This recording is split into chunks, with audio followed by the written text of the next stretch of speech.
is one that is so pervasive and so all-encompassing that most people don't even realize it's a myth, and they say it all the time. And the myth very simply is, the way I'm going to pass the bar is just by doing more practice questions. It sounds like a great idea. It sounds like something you should be doing. But the truth is that it's a myth, and it doesn't work, and it's a bad, bad idea. But I hear it frequently from people when they're preparing for the exam. I often hear things like, the way I'm going to study is I want to do more questions, or I need more time so I can do more questions, or I want to make sure I've got enough questions so that I can answer thousands of multiple choice questions, or I can write hundreds of essays. And on its face, it might sound like a reasonable statement, although candidly, when someone starts saying that they want to do more than 2,000 MBE questions, I question their sanity and their stamina. It's a bit like taking on a bit more of that beautiful food than you can possibly eat. I mean, the more questions that you practice, the myth says, it should be that the better you do on your exam. But the problem is that that's not true. As we've talked about elsewhere in this series, there's not a 1-to-1 correlation. There's not even a 1-to-5 or a 1-to-10 correlation. That is, once you've done a basic number of questions, whether they're essays or performance tests or multiple choice questions, you don't get better by doing more questions. It doesn't work that way. Well, to break this myth down, I want to look at least three parts of the problem, and then talk a little bit more generally about why the myth doesn't work. And I think the first thing that we want to look at is to ask, if you're going to do more questions, what questions are you doing? You know, when I hear from someone that says that they're going to do question practice, typically they're talking about the Multistate Bar Exam, the MBE. And I typically hear this from students who've taken maybe a 3-day course or a 6-day cram course, or they intend to do that. And in that particular course, they've been taught that they're supposed to do 50 questions a day, or 50 questions a night, if you will. Now, any rational person would ask themselves right out of the box, why 50? What's so magic about that? What's wrong with 45? Would that be worse? Would 55 be better, or 60 or 100 a night? Maybe that would be twice as good. It's a really arbitrary number. And I've talked about in other videos in this series how that number actually came to be. It's a pretty interesting story. But the truth is that 50 a night is absolutely arbitrary. There's no pedagogical reason for it at all. And when you talk to people in the industry of any kind of testing profession and preparation, you will hear them say that doing a set number of questions a day is not a way to improve. There's no empirical proof that it makes any difference whatsoever. There's no study that shows that it creates higher scores. It is completely a myth of marketing. And the reality is that this particular myth in the bar review came about as a way of keeping students in those 3- and 6-day cram courses busy when they weren't in the course. In other words, it was really more of a class management technique than a pedagogical approach. And there's nothing magic about the number 50 in terms of questions. Now you might say, well, I didn't say I'd do 50, I'm going to do 25 a night. Same difference. It doesn't make any difference at all. There's nothing magic about doing those kinds of questions. So from that point, I think it's a fairly silly request to make. What about the people that say, well, I'm going to do 6 essays a day or 3 essays a day, depending on the length of the essay? Well, it's okay to do for a day or two, but it's not a great idea right before the bar exam. And the people that plan on writing nothing but essays all day long for the last 2 weeks before the test, well, they get exhausted, they get wiped out, and as we'll talk about later, the work generally suffers. So again, there's nothing empirically that would tell us that that's a way to get a better result. And then, of course, I hear from people who are really freaked out about their performance tests if that's part of their exam. And I understand that, and I understand that it's a part of the exam. But the truth is you can't really study a performance test. They're all unique. They're all different. And if you're in a course like ours, we'll point out the similarities and the things and patterns that you want to look at. But generally speaking, if you've written 4 to maybe 10 at the top in terms of performance tests, you're way ahead of the game. So the people that think they have to do 20 or 30, and I've had people say to me, I'm going to do 25 to 50 performance tests. Are you crazy? There's no reason to do that. It doesn't get you a higher score. So again, while it feels like we're doing the right thing, and it feels like you're really energetic and really on it and really excited and enthusiastic, it's really ultimately a huge waste of your time. You could do other things that would be more productive when it comes to studying for the bar. Now, if you're going to do a lot of question practice, regardless of the type of question or how many you're doing, The second question I think you want to ask yourself is, what are you going to do when you study these questions, whether it's the 50 or 100 or whatever? And the answer is that no matter how many questions you do, it won't provide any real benefit to you unless you're reviewing the explanations to the answer choices, particularly on multi-state. That is, if you're just doing questions and saying, oh, I got it right and moving on, or I got it wrong and moving on, you're getting very little value from the question practice itself. This is particularly true, I think, in multiple choice because there are slight differences, shaded differences, nuanced differences between the answer choices, and it's important to understand those and look at those and understand why one answer is correct or better than the other three. Now, in a course like ours, we're going to give you answer explanations for every answer choice on every question. And that's a lot of material to take in. We're also going to tell you that you should look at the answer explanations, whether you got the question right or you got it wrong. So I think it's important to be able to do that. But how do you evaluate and take note of what you've missed or what you got right and why? Well, there are a couple of different techniques. One is to keep a running journal of the things that you missed or principles of law that you need to know. There are those people that think that they should put it on flashcards. You obviously know by now I'm not a big fan of that at all. What we actually recommend is a technique called mind mapping. Mind mapping is essentially a visual technique that engages your whole brain, not just part of your brain, and it creates a visual representation of the material. And we talk about mind mapping in other places, but it's certainly part of our bar review course. And our expectation is that when students do multiple choice questions, that they do 10 questions in a row, and then they go back and look at the answer explanations for those 10 questions. And as they do that, they compare that to their mind map for those topics, or they add or subtract from their mind map as they need to do it, so that there's a constant dynamic interaction between you and the question and the evaluation of the question.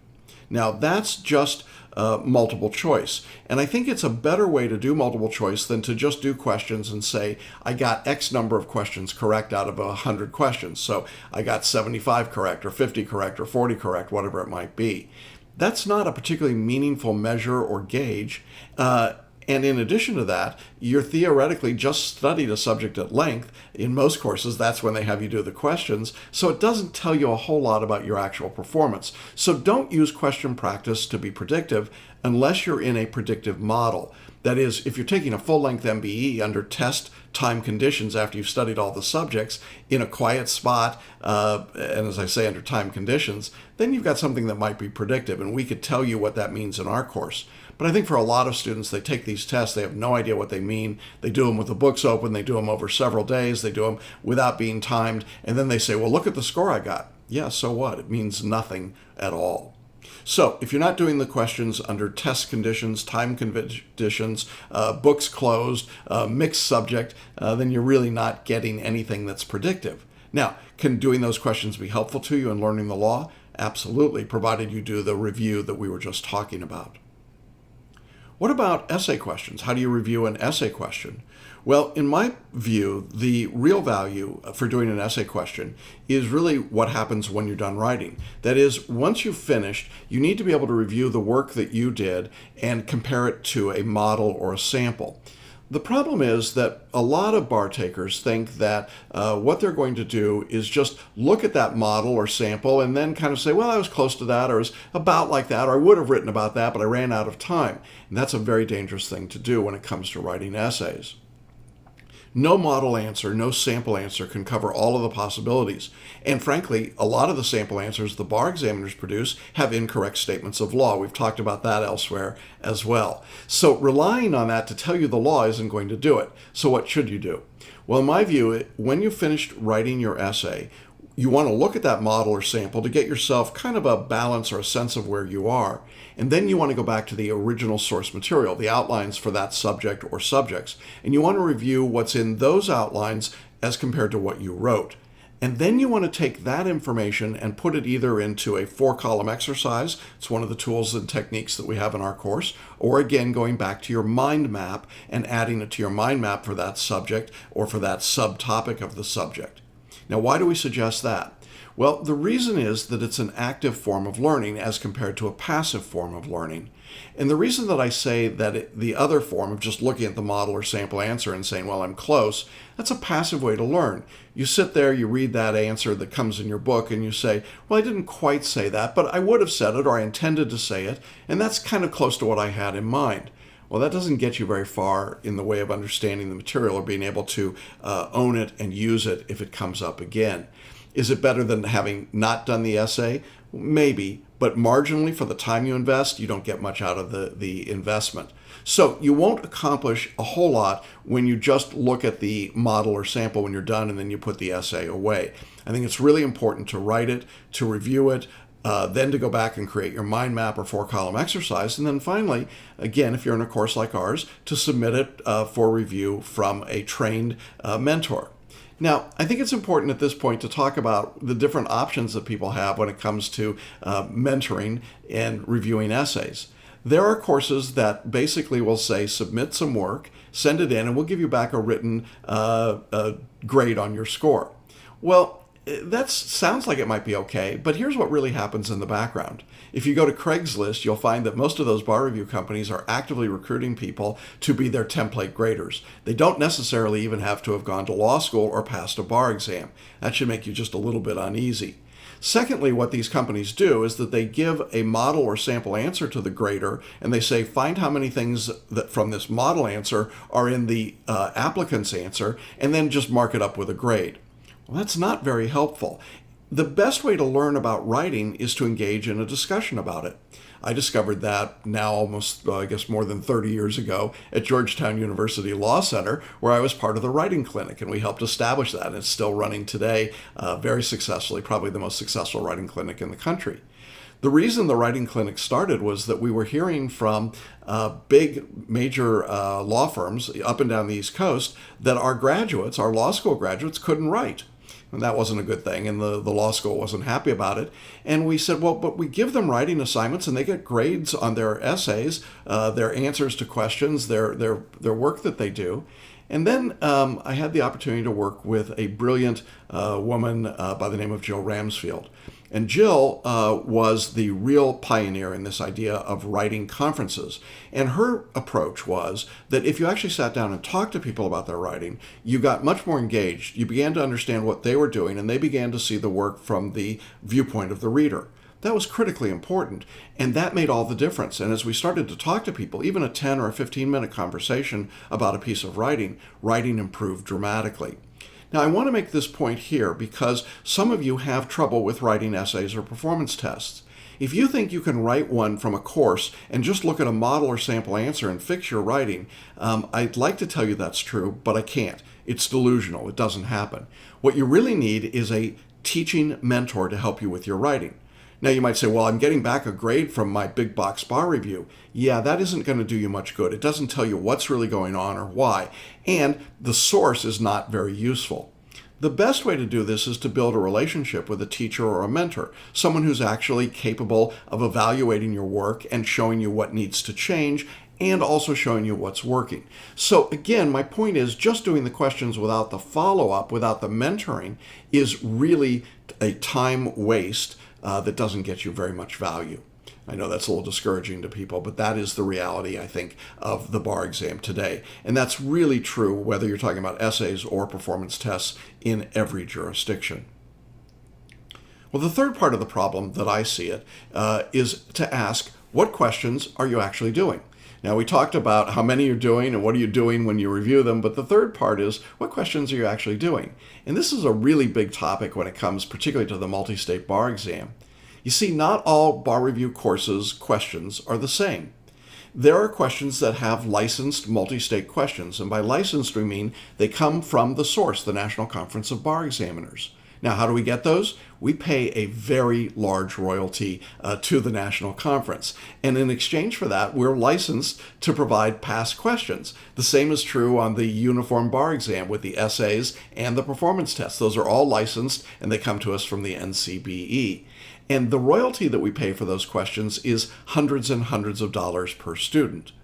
Now, as you can imagine, for a big box bar review, that's a very expensive proposition. And in fact, it's so expensive that most of the big box companies simply choose to not participate at all.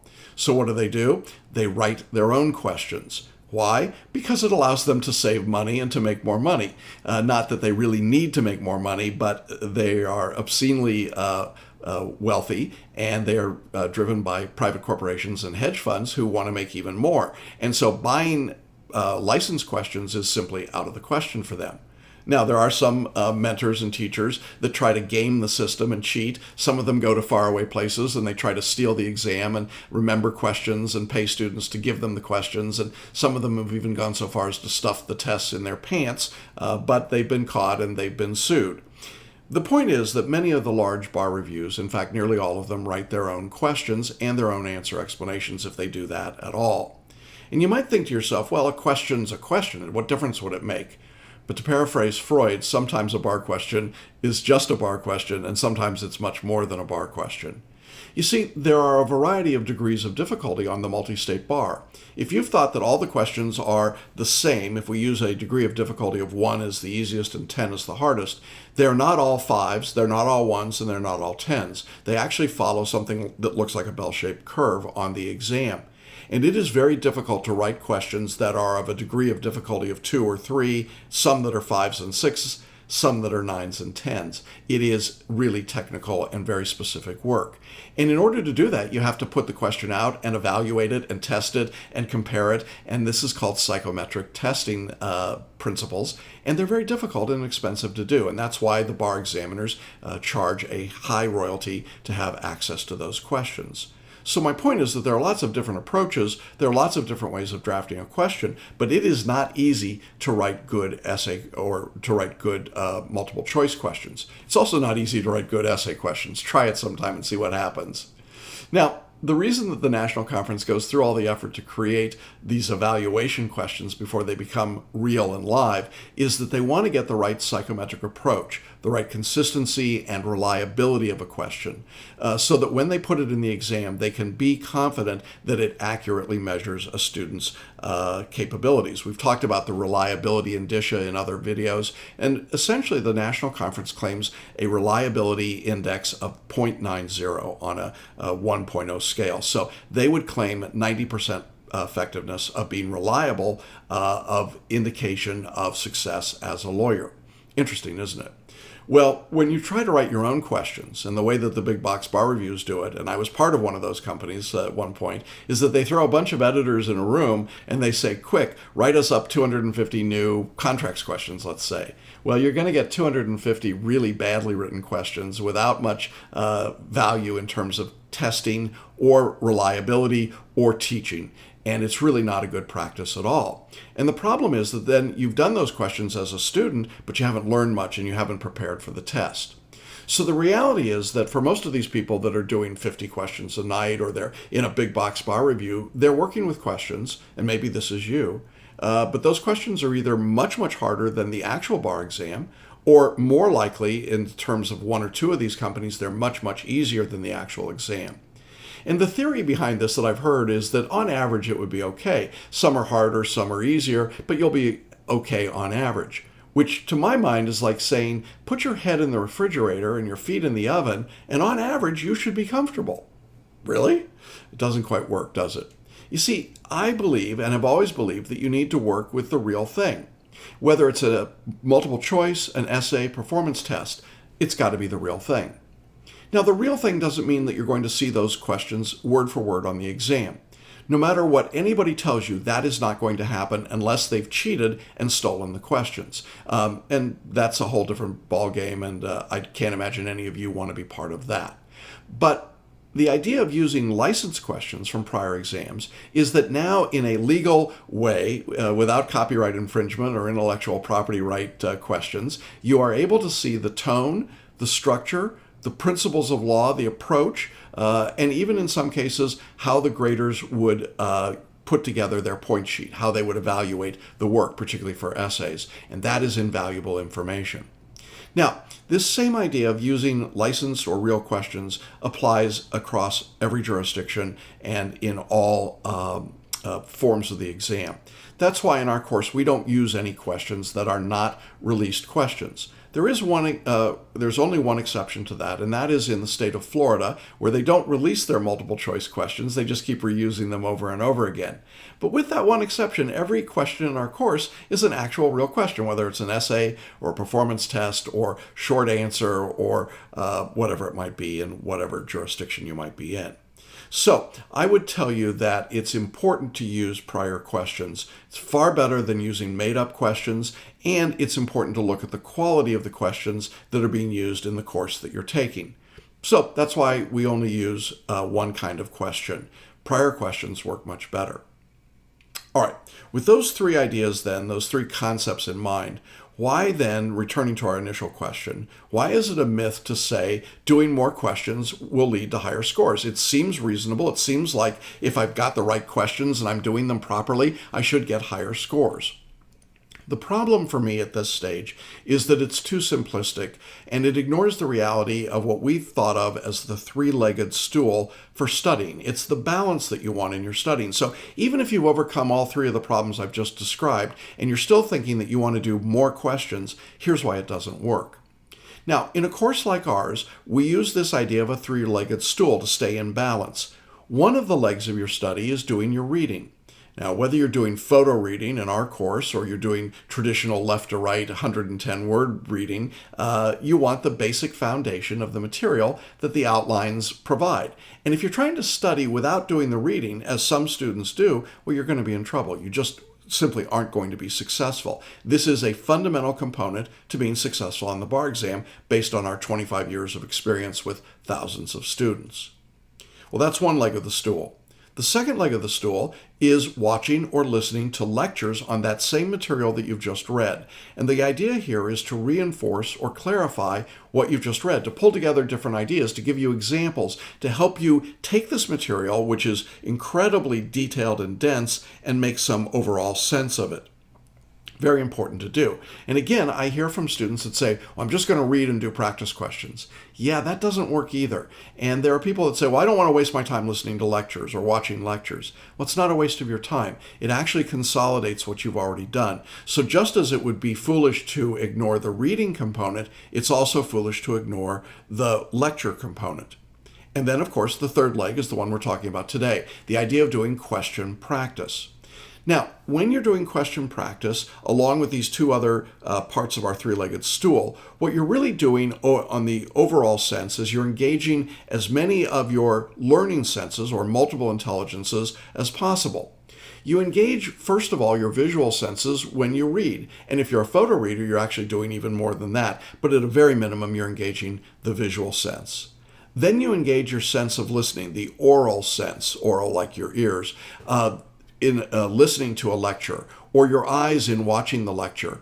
And kinesthetically, you're engaged because you're taking some notes. You're creating mind maps or making your notes in a traditional style, whatever that might be. In fact, there was even a bar review course in New York for many years that insisted that all the students write down word for word everything that was being said in the lecture. Well, that was not very practical, and it gave people real severe hand cramps long before computers came along, but that was the idea. They were ahead of their time kinesthetically. They just didn't understand other things about technology and studying. But the point was that you wanted to engage as many senses as you could. And then finally, when you come to dealing with the hypotheticals in a fact pattern, when you're doing practice questions, now what's happening is that you're engaging all of these senses that you've used before, and you're creating new synaptic pathways, new neural pathways and synaptic connections in your brain, because now the hypotheticals start to come out in stark relief. You can see the fact pattern, you can see what's happening, you understand how it appropriates and uses the law to help resolve conflicts. What you're doing is putting the law in context in your question practice. You're learning how to use what so far has just been abstract principles. What will happen if you're really engaged in the process and you're doing it in equal balance is that you will see patterns, you will see repetition, you will begin to see how the law actually works rather than just viewing it as a series of random disconnected principles or elements. And that's what we call in our course, and we've trademarked it as selective intuition method for question practice. And we'll show you how to do that so that you actually are using your intuition selectively to build on all of those tools. Now, if you do all of those things in a balanced way, statistically, we know that you're going to do better in being able to retain and use the information, and the goal of all of that ultimately is to get a higher score on the bar exam.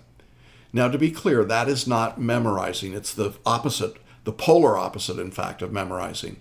But it's being able to retain information and then being able to use it so that you can demonstrate the skills that are really being tested. Can you make a cogent argument? Can you use the law to support that? Can you see the distinctions in the law and how they apply in a given fact pattern? And whether you're taking an essay or a multiple choice part of the exam, the idea is that in your study, in your preparation for the test, you want to stay in balance on our three-legged stool. So this myth becomes dangerous because if you start doing question practice to the exclusion of reading or lectures or staying in balance, you're going to get the stool out of proportion, out of balance, and you know what happens? It tips over. So essentially, doing question practice by itself, it isn't really bad, but it's not very productive, and that's what we're trying to make sure you're focused on. The study practice you do has to be deliberate. It needs to be focused on specific tasks. It needs to be done in balance. You need to be working on the right questions and the right number of them. If you're not doing those things, or if you're working with bad questions, bad subject matter, poorly drafted questions, or poorly written answer explanations, unfortunately, then you're wasting your time. And that's why this can be such a dangerous myth. It's literally a time suck, particularly near the end of your studies. So if you find yourself saying, you know what I'm going to do to pass the bar is just to write a bunch of practice questions. I'm going to write essays and performance tests all day, then I'll take a bunch of multi-state questions at night, and I'm going to kill this thing. Well, I got to tell you, what's going to be killed is you. You'll get tired, you'll lose focus, you'll start doing mediocre work. This is particularly true when you start trying to write a lot of essays over a long period of time. Your hands and your wrists will certainly cramp, whether you're typing or handwriting. You'll become really irritable, and you will not have learned very much. And ultimately, that's a very poor combination for you. It's bad for your bar study. It's not good for your ultimate bar score. And most people around you are going to stop talking to you because you're going to be a real pain in the rear to deal with. Well, there you go. What do you really think, Jackson? In any event, I hope you'll think a little bit about this and think about whether or not the course that you're taking or the approach that you are planning on is really properly balanced. Are you using the right kinds of questions? Do you know what to do with those questions when you've got them? Do you know how many questions to do so that you stay in balance? When you put all of this in the proper perspective, the questions can be a vital part of improving your performance on the bar exam. But trying to do them to the exclusion of everything else is a myth that will harm you on the exam, will keep you from being successful. And ultimately, the point of doing question practice is to be able to realize what you're capable of, what you need to work on and improve, and what you can safely set aside and know you'll be ready on exam day. I hope that's helpful. It's been great talking with you. We'll be back for the next in our video series on 10 myths around the bar exam.